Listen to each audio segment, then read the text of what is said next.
Friends, कहीं आपका painter आपके घर में पेंट करने से पहले चाक मिट्टी की पुट्टी का यूज़ तो नहीं कर रहा है? अगर हाँ, तो आपकी जानकारी के लिए बता दूं कि चाक मिट्टी की पुट्टी का यूज़ करने से पेंट की ज़्यादातर कंपनियां पेंट की वारंटी तक ख़त्म कर देती हैं, ये बोलकर कि आपके पेंटर ने चाक मिट्टी का यूज़ किया था। इसीलिए अगर आप कोई महंगा पेंट करा रहे हो और आपको पेंट की परफॉर्मेंस अच्छी चाहिए तो तब आपको सिर्फ और सिर्फ एक्रिलिक पुट्टी ही करानी चाहिए। फिर चाहे आप रीपेंटिंग करा रहे हो या पीओपी के ऊपर फ्रेश पेंटिंग, आपको किसी भी हाल में चाक मिट्टी का यूज़ नहीं करना है, फिर भले ही कोई पेंटर कितना ही एक्सपर्ट क्यों ना हो। अगर आपको फिर भी मेरी बातों पर कोई डाउट है तो आप एशियन पेंट्स के कस्टमर केयर पर कॉल करके पूछ सकते हो कि क्या चाक मिट्टी की पुट्टी का यूज़ करने से पेंट की वारंटी ख़त्म हो जाती है या नहीं। कंपनी का तो सिंपल फंडा है कि सिर्फ एक्रिलिक पुट्टी का ही यूज़ करना चाहिए, और यहाँ कंपनी भी ठीक ही है, क्योंकि अगर कोई चाक मिट्टी की पुट्टी करता है तो आपको तो पता ही होगा कि चाक मिट्टी की पुट्टी एक तरह की मिट्टी ही होती है। बस हम उस मिट्टी को पक्की करने के लिए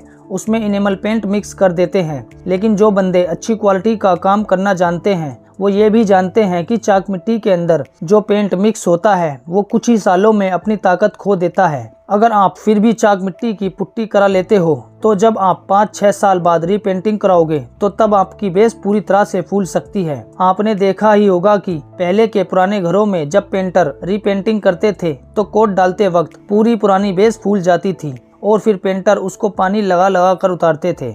ये इसीलिए होता था क्योंकि पहले के पेंटर बेस पर चाक मिट्टी की पुट्टी ही किया करते थे।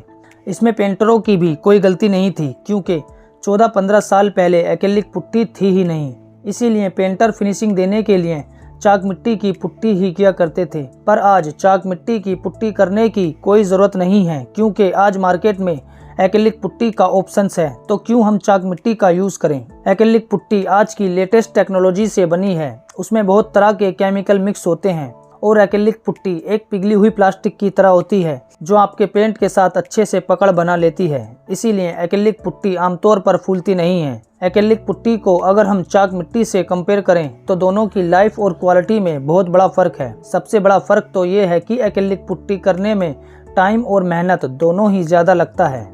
सबसे ज़्यादा मेहनत तो एक्रिलिक पुट्टी पर रेगमाल लगाने में लगती है, और चाक मिट्टी के मुकाबले में एक्रिलिक पुट्टी पर हाथ भी थोड़ा कम चलता है। यही वजह है जो पेंटर एक्रिलिक पुट्टी करने में थोड़ा आलस करते हैं। लेकिन अगर आपको क्वालिटी का काम ही कराना है तो आपको क्वालिटी के पैसे भी देने होंगे, और अगर क्वालिटी के पैसे दिए जाएं तो मुझे नहीं लगता कि किसी भी पेंटर को मेहनत करने में आलस आएगा। अब आप खुद डिसाइड करो कि अगर आपको हर 4-5 साल में पेंट के सिर्फ 2 कोट ही कराने हो तो क्या आप हर बार डबल पैसा लगाकर बेस बनवाना चाहोगे, या फिर एक ही बार पैसा लगाकर अच्छे से काम करवाना चाहोगे। मेरा मानना है कि अगर आप एक ही बार अच्छे से बेस बनवा लेते हो तो आपको नेक्स्ट टाइम पेंट के सिर्फ 2 कोट ही काफ़ी रहेंगे। मतलब आपको हर बार बेस बनवाने की टेंशन नहीं रहेगी। आज के लिए इतना ही। वीडियो अच्छी लगी हो तो प्लीज़ वीडियो को लाइक ज़रूर करें और साथ ही हमारे चैनल को सब्सक्राइब भी कर लें।